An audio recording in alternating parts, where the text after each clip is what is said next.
dinámica y precisa el acontecer económico, político y social. Con Vladimir Villegas. Bien, y vamos a dar la bienvenida a esta hora a Luis Vicente León, con quien tenemos tiempo que no conversamos. Le damos la más cordial bienvenida. Bueno, ha estado concentrado en algunas actividades privadas y vamos a hablar un poco. Buenas tardes, Luis Vicente, ¿cómo te va? Muy bien, encantado de hablar contigo, Vladimir. Bien, caramba. Igualmente. Bueno, se acercan las elecciones norteamericanas y es interesante hacer un repaso de las implicaciones que tendría tanto un triunfo de Trump o un triunfo de Kamala Harris para nuestro país, sobre todo en materia económica, que es el tema que me gustaría precisar contigo hoy. Claro, mira, bueno, vale la pena decir que hasta hace muy poco no había nadie que se atreviera a hacer una proyección en los Estados Unidos porque los números son muy cerrados. Una elección que divide básicamente el país en dos toletes prácticamente iguales, ¿no? Prácticamente iguales en términos de la distribución de colegios electorales que son quienes eligen al presidente. Y todo el mundo te habló siempre de que era imposible hacer esa proyección. Hoy lo que vemos en Estados Unidos en estas últimas 2 semanas es un poco distinto. Eso no quiere decir que no siga habiendo grandes riesgos y que todavía cualquier cosa puede pasar, pero cualquier cosa puede pasar, pero lo que más probablemente va a pasar es que, por lo menos, si se repite la foto de hoy, Trump tiene una leve ventaja sobre Kamala Harris en esa elección. Eso es lo que se comenta o lo que se habla en los Estados Unidos. Un primer elemento importante. Eso de nuevo, repito, las elecciones americanas son elecciones muy complejas, no son elecciones directas como la mayoría de los otros países. Se elige por colegios, hay varios estados que son estados muy empatados, aun cuando él repite estando por arriba, con que ese empate se voltee en una semana, tú podrías tener un número diferente. Pero por ahora podríamos decir que vuelve a ser Trump el favorito, por lo menos el favorito básico a esta elección. Siendo Trump un favorito, arranquemos entonces por ahí. ¿Qué significa un triunfo de Trump en las elecciones americanas para Venezuela? Fíjate que a lo largo de mucho tiempo uno tiende, y es natural, uno tiende a hacer una proyección en función de lo que ya ocurrió en el pasado si existe una experiencia. Y en el caso de Trump existe la experiencia. Fue presidente y tuvo una acción frente a Venezuela muy concreta, que la podemos leer. Quizás si tuviéramos que describirla, la describiríamos como una posición dura, bastante fuerte frente al gobierno de Maduro, pero también frente a su posición frente a la economía venezolana. Recordemos que Trump es el padre de las sanciones secundarias. Las sanciones primarias ya estaban ahí con Obama, que eran las sanciones que impedían que empresas americanas pudieran operar con cualquier estilo, cualquier tipo de institución pública de Venezuela, con el gobierno, con PDVSA, etc. Pero Trump lo amplía a las sanciones secundarias e impide que cualquier empresa en cualquier parte del mundo lo pudiera hacer. Eso fue, digamos, lo que realmente cierra, se puede considerar un cierre relevante de la actividad económica venezolana, por lo menos con el gobierno venezolano. Algunas personas siempre te dicen, bueno, pero eso no sirvió porque en Venezuela se consigue carne importada, o se consigue vino importado, o se consigue champaña, o lo que tú quieras, ¿no? Por lo tanto, no, la sanción no funcionó. No, porque las sanciones no son para los privados.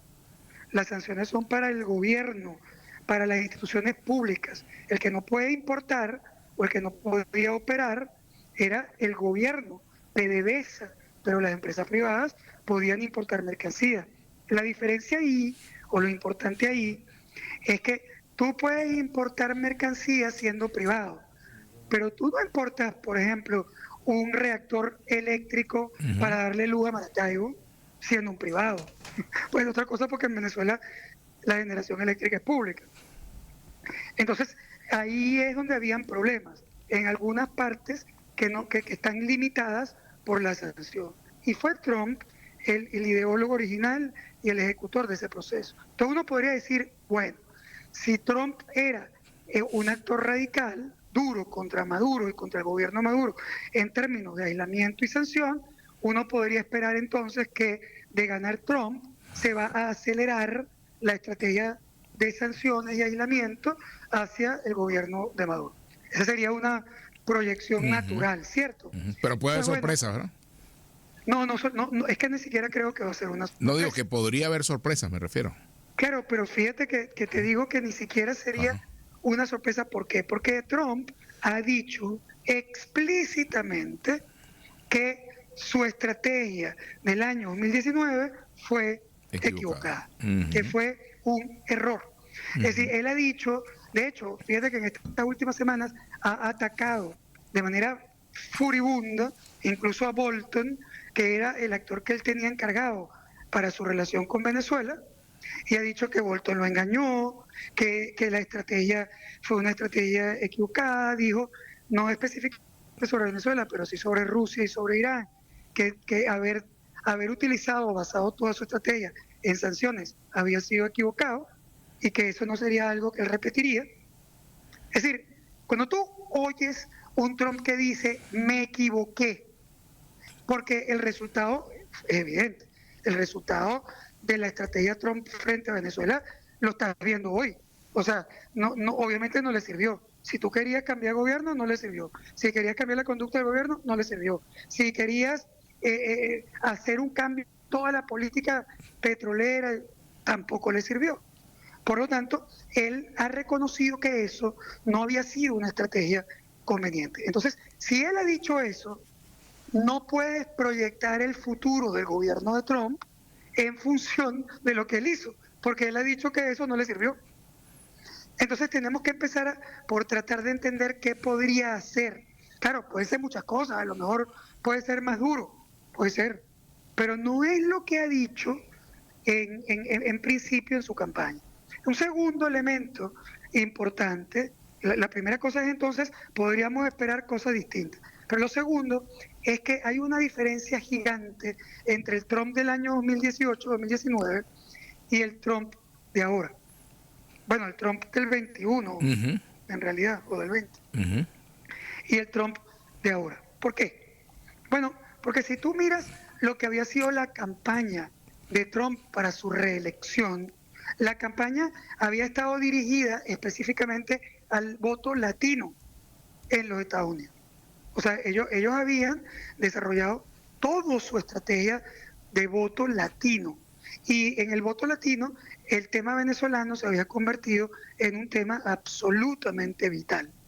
¿Por qué? Porque los latinos tienen un rechazo muy fuerte, latinos en Estados Unidos, frente a Cuba, frente a Nicaragua, frente a Venezuela.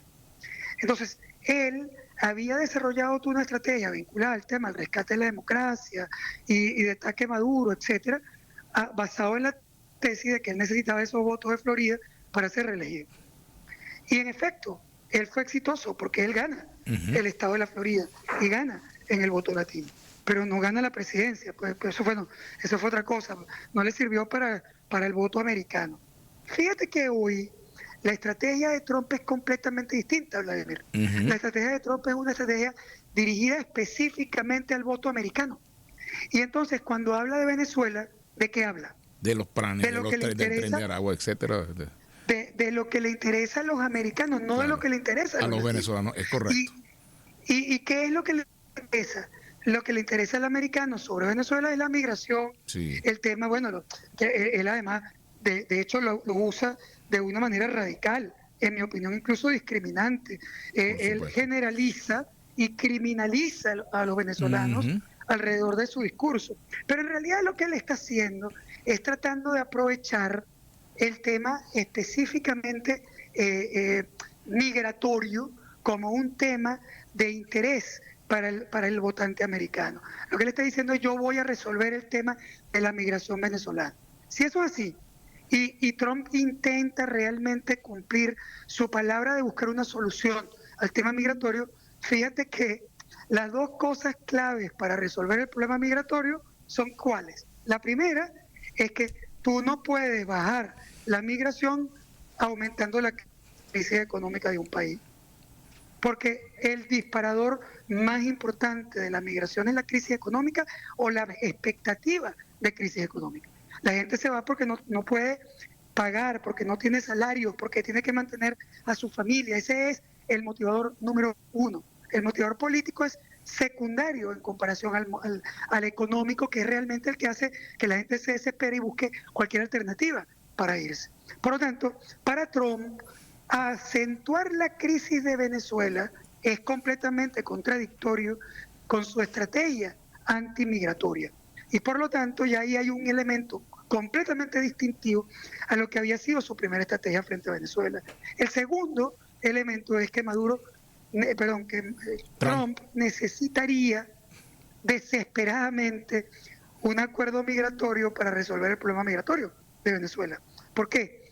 Porque la migración venezolana es completamente distinta a la migración colombiana o a la migración mexicana. Si tú en Estados Unidos agarras a un mexicano hoy ilegal o cometiendo actos ilegales, tú lo puedes deportar mañana en un vuelo directo de Miami o de Nueva York o donde tú quieras a México, a Cancún, a donde quieras, porque tiene los votos, pero tiene los vuelos y tienes, además de los vuelos directos, tienes la relación diplomática y consular activa, con lo cual tú no tienes ninguna limitación, y es lo mismo con un colombiano, y es lo mismo con un salvadoreño, qué sé yo. Salvadoreño, etc. Pero el caso venezolano no. Primero, tú no tienes vuelo directo, por lo tanto, para que tú deportes un venezolano, tú tienes que negociar con otro país que te reciba a esos venezolanos que tú dices que son criminales. O sea, tú te imaginas tener que llamar a un gobierno a decirle que recibe un avión o un barco de criminales, para que después vea a ver cómo Carrizo se los manda a Venezuela. Pero lo segundo es que tú necesitas seguridad física integral del deportado por la ley internacional. Para que tú deportes a alguien, tú tienes que estar seguro de que ese alguien no va a correr un peligro a donde está deportado. Si tú no tienes relaciones diplomáticas ni consulares, ¿cómo es que tú puedes garantizar la seguridad de esa persona? No puedes. Por lo tanto, tienes un problema crítico desde el punto de vista de la legislación migratoria internacional. Con lo cual, a menos que Trump rescate la relación diplomática o consular, o a menos que Trump firme un acuerdo migratorio con el gobierno de Venezuela, no hay forma de que él pueda establecer una política migratoria fluida. Por lo tanto, es más probable ver un Trump que busque un acuerdo con el gobierno en control territorial de Venezuela que en el pasado, sin ninguna duda.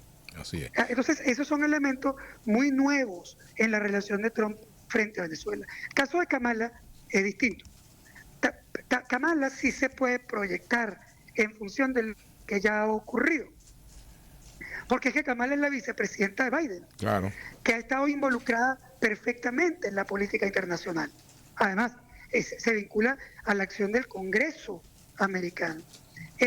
Kamala uno la puede proyectar en función de que ella estaría dispuesta a hacer lo que ya el gobierno de Biden ha hecho, tratar de ser un mediador en las negociaciones entre las partes en Venezuela, y cuando esas partes no son capaces de llegar a un acuerdo, que ha pasado muchas veces en el caso venezolano, entonces ellos normalmente buscan un acuerdo directo, como el acuerdo de Doha, que fue, o el acuerdo de Milano, que no lo conoce la gente, pero que estaba, y ahí fue donde realmente se desarrollaron las negociaciones. Es decir, esas negociaciones se dieron entre el gobierno de los Estados Unidos y el gobierno de Maduro, sin la participación de la oposición. Bueno, eso también es una cosa que Kamala podría repetir una vez que ella vea que es indispensable o necesario resolver el problema, sobre todo energético, de Venezuela. Porque aquí hay un tema muy simple. Kamala y Trump llegan al poder en una situación geopolítica muy distinta para los Estados Unidos. En el año 19, ellos no necesitaban el petróleo de Venezuela, tenían petróleo ruso. que producía más de 8,5 millones de barriles diarios y que ellos compraban incluso para rellenar sus refinerías del Golfo de México, que utilizan petróleo pesado venezolano. Hoy ese elemento ya no existe. Por lo tanto, no existe la posibilidad de operar con Rusia. Tienes un conflicto entre Israel e Irán, que puede generar un gran problema en términos de precios petroleros en breve, y es lo que el mercado espera. Y tienes a China haciendo acuerdos con la mayoría de los países petroleros en el mundo. Entonces, si tú tienes eso al frente, ¿te imaginas que Kamala simplemente va a decir, no, yo no voy a voltear a ver la mina de petróleo más grande del mundo, no me interesa?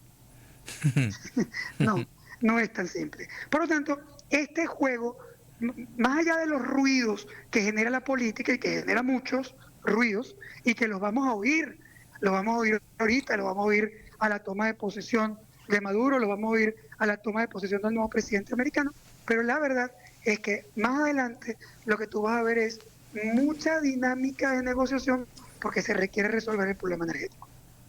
Caramba, nos quedan unos minuticos, Luis Vicente. El comportamiento, sí. Dime algo sobre el comportamiento del dólar en estos días, el bolívar, el dólar. ¿Qué podemos esperar los venezolanos de cara al final de año o a comienzos del que viene? Si puedes ser lo más sintético posible. La base de la política económica del gobierno venezolano ha sido fundamentalmente la estabilización cambiaria, el anclaje cambiario. Ellos anclaron el tipo de cambio y con eso han logrado de alguna manera hacer ceder las tasas inflacionarias, que siguen siendo inflaciones importantes, pero muy alejadas a lo que fue la hiperinflación de cientos de miles por ciento y millones por ciento que tuvimos en Venezuela. Y que tiene que ver con ese anclaje cambiario que el gobierno venezolano desarrolló. ¿Cómo lo desarrolla? Lo desarrolla vendiendo dólares en el mercado. Él, de manera directa, los dólares que genera a través de PDVSA, o estimulando que se vendan en el mercado a través de la banca privada los dólares que generan las empresas privadas petroleras que tienen licencias para operar, licencias de OFAC. Estamos hablando de Chevron, como el principal actor, pero también está Repsol, también está Eni, también está Emanprom, Morelanprom, etcétera. Es decir, y también van a estar ahora los operadores de gas que están recibiendo también, van a empezar a recibir recursos a través de las licencias de OFAC que se entregaron para operar, por ejemplo, el campo Dragón para Shell o los campos donde está operando British Petroleum para vender gas a Trinidad. Todos esos dólares se usan o se van a usar para meter en el sistema y tratar de estabilizar por oferta el tipo de cambio. ¿Pero qué ha ocurrido? Bueno, que ha habido mucho ruido político. Y el ruido político, además perfectamente justificado, el ruido político alrededor de todas las cosas que han ocurrido, ¿qué genera? Es decir, bueno, ese ruido político hace que la gente pierda confianza y que sienta que en cualquier momento puede haber un brinco en la moneda. Si los actores tenedores de capital tienen expectativas de devaluación, lo que suele ocurrir es que entonces necesitas mucho más dólares para poder mantener la moneda en el mismo nivel. Pero el gobierno tampoco tiene no tiene tanta... Empieza a presionar la gasolina para poder hacer todo en el pasado, sobre todo cuando aumenta la demanda de dólares para estabilizar el tipo de cambio. Entonces, el gobierno que trató de mantener el tipo de cambio oficial, aunque se desplazara el tipo de cambio paralelo, y obligar a que las transacciones se hicieran en bolívares, porque la gente quiere, claro, si tú tienes una oportunidad de pagar en bolívares al tipo de cambio oficial o pagar en dólares, sabiendo que el mercado paralelo está por arriba, obviamente quieres pagar en bolívares, porque te está ahorrando unos porcentajes que son importantísimos, de 15 a 20% la diferencia entre uno y otro. Entonces, ¿qué pasa? Que tú empiezas a ver que hay un gobierno que está tratando desesperadamente de mantener el tipo de cambio. Entre líneas. Una visión crítica sobre lo que está sucediendo en el mundo. Con Vladimir Villegas.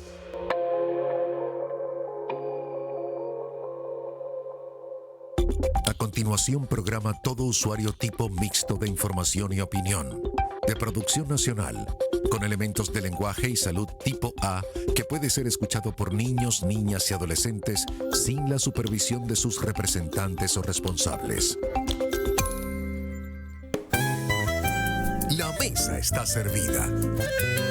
Es momento de deleitarnos en un nuevo paseo por Geografía del Paladar. Con los Víctor Moreno.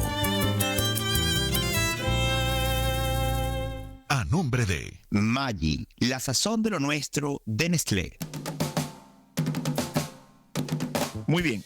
En el caso del maíz, que es el producto de la despensa venezolana que se está dedicando toda esta programación, pues tenemos que decir que evidentemente hay una posibilidad infinita de arepas. Uno siempre suele hablar de las arepas de manera genérica, pero no recuerda que en cada región hay arepas distintas, con su particularidad, con su especificidad. Por ejemplo, ¿por qué no vamos a hablar de que en Mérida, por esa tradición de haber sembrado el trigo, hay arepas de trigo? ¿O por qué no celebrar que también en Oriente, en algunos lugares, hay unas famosas domplinas que también son de harina de trigo? Pero en el resto del país, por supuesto, que el maíz es el rey y se va a expresar no solamente en las arepas, sino también en las empanadas.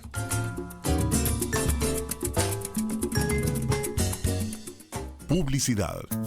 Qué rica es la sazón del venezolano. Nuestra comida tiene el toque especial que le da Maggi en cubito o sobrecito, que con sus ingredientes naturales como el cilantro, la cebolla y la cúrcuma resaltan nuestra sazón única. Maggi, la sazón de lo nuestro, de Nestlé. Este menú es infinito. Queda siempre una invitación con la gastronomía de los de aquí y los de allá. Con los Víctor Moreno.